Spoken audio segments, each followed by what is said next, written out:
नमस्कार, हेमराज भारती राजपूत चैनल पर आप सभी का स्वागत है। प्रिय बंधुओं, आपने यदि हमारे चैनल को अभी तक सब्सक्राइब न किया हो तो सबसे पहले हमारे चैनल को सब्सक्राइब करें और कमेंट, यदि कोई सुझाव हो तो कमेंट में अवश्य दें। वीडियो पसंद आए तो लाइक करें। बेल आइकन यानी घंटी, सबसे ऊपर आल वाली घंटी को अवश्य दबाएं, जिससे कि हमारे वीडियोस की नोटिफिकेशन आपको सबसे पहले मिलती रहे। भजन, सत्संग, प्रवचन, कीर्तन इत्यादि हमें आपका विशेष सहयोग, सपोर्ट और प्यार मिल रहा है, जो कि आप हमारे वीडियो को नित्य प्रति देखते रहते हैं और देखते हैं। इसी तरह प्यार बनाए रखने के लिए, आशीर्वाद के लिए हम आपके बहुत बहुत आभारी हैं और हमारे चैनल को सब्सक्राइब करें। धन्यवाद। जी के ब्रह्मा पंडित विपिन बिहारी आर्य, कमिश्नरी संचालक आर्य बीड़ दल आगरा, जिनके द्वारा आप भजन सुन रहे थे। पूरे देश में ऋषि दयानंद के सत्य सिद्धांतों की चर्चा करने जा रहे हैं। लगातार अहरनिश कार्य में लगे हुए हैं श्रीमान लाखन सिंह जी आर्य और उनके पुत्र राजवीर जी आर्य। हमारी आर्य बीड़ दल उत्तर प्रदेश की कार्यकारिणी के यहाँ पर महामंत्री विराजमान हैं, जो गाजियाबाद से हमारे बीच में उपस्थित हैं, मास्टर कृष्णपाल जी आर्य, और आर्य बीड़ दल के मंत्री, इसी परिवार के सदस्य हैं श्रीमान कृष्ण कुमार आर्य के भाई, यजमान हमारे सोनू भाई, और बहुत ही आदर और सत्कार के योग्य हमारे भ्राता, जो नित्य चिंतन मनन इस राष्ट्र के लिए जिनका अहरनिश चलता रहता है, ऐसे भाई अमित जी आर्य। पूजा सत्कार की भाजन वंदनिया मातृशक्ति, नौजवान साथियों और छोटे बच्चों, मेरे से पूर्व बहुत सुंदर आपने हृदय ग्राही पावन चर्चा, हास्य व्यंग के माध्यम से सैद्धांतिक चर्चा सुनी। बहुत अच्छे अच्छे गीत प्रस्तुत महाशय जी ने किए हैं। मैं आपसे ये पूछना चाहता हूँ, माताओं का स्थान बड़ा है, बहुत बड़ा है, और उन्होंने तर्क और प्रमाणों के आधार पर ये सिद्ध किया कि उनका स्थान बड़ा है। मैं आपसे ये पूछना चाहता हूँ, जो जितना बड़ा व्यक्ति होता है, जिम्मेदारी उस पर ज्यादा होती है कि कम होती है? ज्यादा। इसलिए जो बड़ा है उस पर बड़ी जिम्मेदारी है। शास्त्रों ने माँ के बारे में, माता की जिम्मेदारी के बारे में, माता के तप के बारे में, माता के संघर्ष के बारे में बहुत ऊंचे ऊंचे उपदेश किए हैं। भगवान से लेकर के, वेद से लेकर के, भगवान मनु से लेकर के, चाणक्य से लेकर के, और सभी जितने भी शास्त्र हैं और जितने, सबने माता को बहुत बड़ा जहां पर बताया है, वहीं पर बड़ी बड़ी जिम्मेदारियां उसकी बताई। लेकिन मैं आपसे ये जिम्मेदारी बताने के लिए यहाँ पर 10 मिनट के लिए नहीं हूं कि मैं आपको बताऊं कि आपकी क्या जिम्मेदारी है। लेकिन इस सबसे पहले मैं धन्यवाद करना चाहता हूं। आज चूंकि ये पहली बार इस प्रचार वाहन से प्रचार हो रहा है, ये हमें गाड़ी, जो मुरादाबाद में एक बहुत बड़ा सम्मेलन जिसने आर्य जगत में कीर्तिमान स्थापित किया है, यहाँ से भाई सोनू जी गए थे उस कार्यक्रम में। उस कार्यक्रम से 1 माह पहले हमें ये गाड़ी मिली। देहरादून में जाकर के इसको प्रचार वाहन के रूप में दिया गया। आज में सबसे पहली बार ये गाड़ी में प्रचार हो रहा है, इसलिए उस शख्सियत को कृतज्ञता ज्ञापित करना चाहता हूं, जिसने 5-6 लाख रुपए का त्याग करके इस गाड़ी को दिया है। वो है मुरादाबाद की माता संतोष देवी। इन्होंने अपने पति देव की पावन स्मृति में, पुण्य स्मृति में, आर्य बीड़ दल उत्तर प्रदेश अर्थात हमारी टीम को उन्होंने सौंपा है कि पूरे प्रदेश में जाकर के इससे सत्य सिद्धांत, ऋषि दयानंद और सुख कैसे आ सकता है, हम लोग किस प्रकार से अपने जीवन को जी करके आनंदमय जीवन बना सकते हैं, इसके लिए इस प्रकार का दिया है। हम उनका कृतज्ञता ज्ञापित करते हैं। और दूसरी, ये भी एक इतिहास बन गया है इस आनंद लोक कॉलोनी का कि भाई सोनू जी ने, हम निकल ही रहे थे, गाड़ी स्टार्ट भी थी, इन्होंने पिछली खिड़की खोली, मैं और पंडित जी बैठे हुए थे वेद मंदिर में। इन्होंने कहा ये क्या है? इन्होंने भीतर देखा कि ये प्रचार वाहन है। बोले इसका संक्रांति को 3 मिनट का निर्णय कि संक्रांत वाले दिन, जिस दिन मकर संक्रांति है, हमारे यहाँ से इसका प्रचार प्रारंभ करें। तो भाई सोनू जी के लिए भी एक बार हम बहुत बहुत धन्यवाद ज्ञापित करते हैं कि इन्होंने सबसे पहले इस प्रचार वाहन के यश को माता संतोष देवी की कृतज्ञता ज्ञापित करने के लिए इस बस्ती में इन्होंने प्रचार किया है। बंधुओं, में एक बहुत छोटी सी बात कह करके उसको सिद्ध करके पीछे हटना चाहता हूं। हम जो कुछ भी जानते हैं, यदि हमारे वो आचरण में नहीं उतरी है, महर्षि स्वामी दयानंद जी महाराज ने लिखा है कि वो ज्ञान गधे के वजन के बराबर होता है। हम जानते हैं और उसके बावजूद नहीं कर पाते। हम जान रहे हैं कि हम कितने खतरे में पहुंच चुके हैं। हमारा देश दिन प्रतिदिन खतरों में जा रहा है। दिन प्रतिदिन राम कृष्ण के स्थान पर ईसा और मोहम्मद और अल्लाह के नारे इस देश में गूंज रहे। हम जान रहे हैं कि हम कहां थे।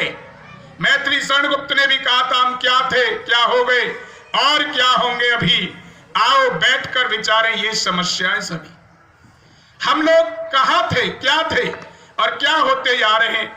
क्या इस प्रकार से यही हाल रहा तो क्या हम अपनी संस्कृति को, क्या हम अपने परिवारों को, क्या हम अपने खेत और खलिहान को, क्या हम अपने राष्ट्र को सुरक्षित रख पाएंगे? यदि, और सबसे बड़ा कारण बनता जा रहा है कि हम केवल और केवल अपने तक सीमित रह गए।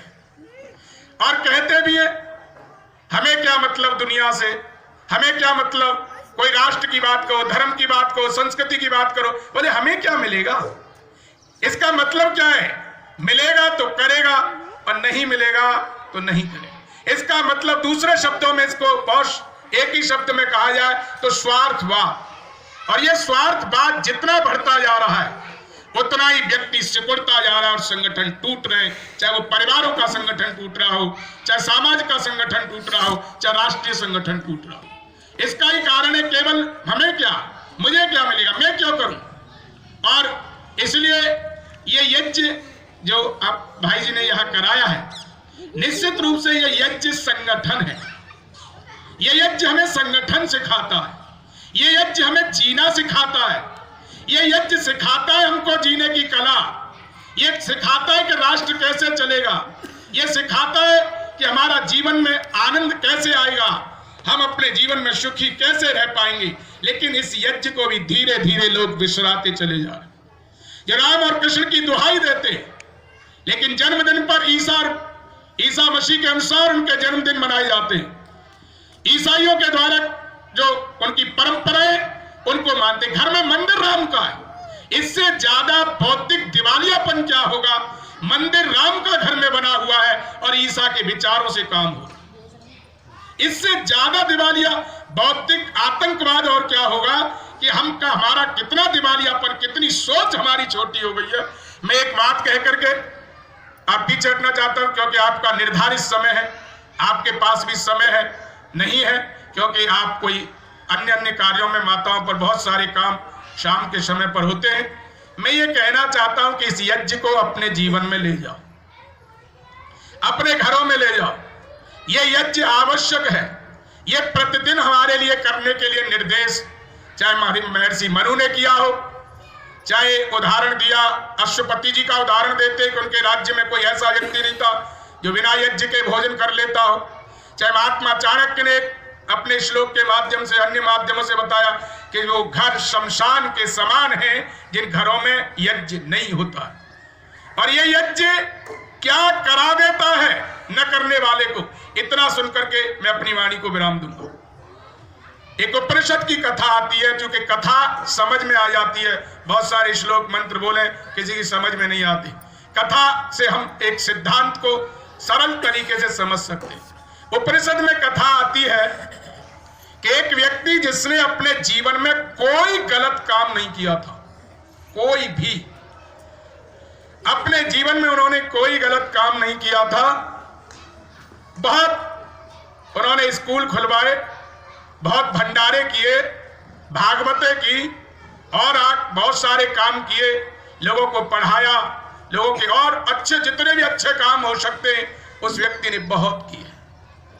जब वो संसार से चला गया, कथानक है उपनिषद का ऋषि समझाना चाहता है, जब वो चले गए तो वहां उनका लेखा जोखा हुआ।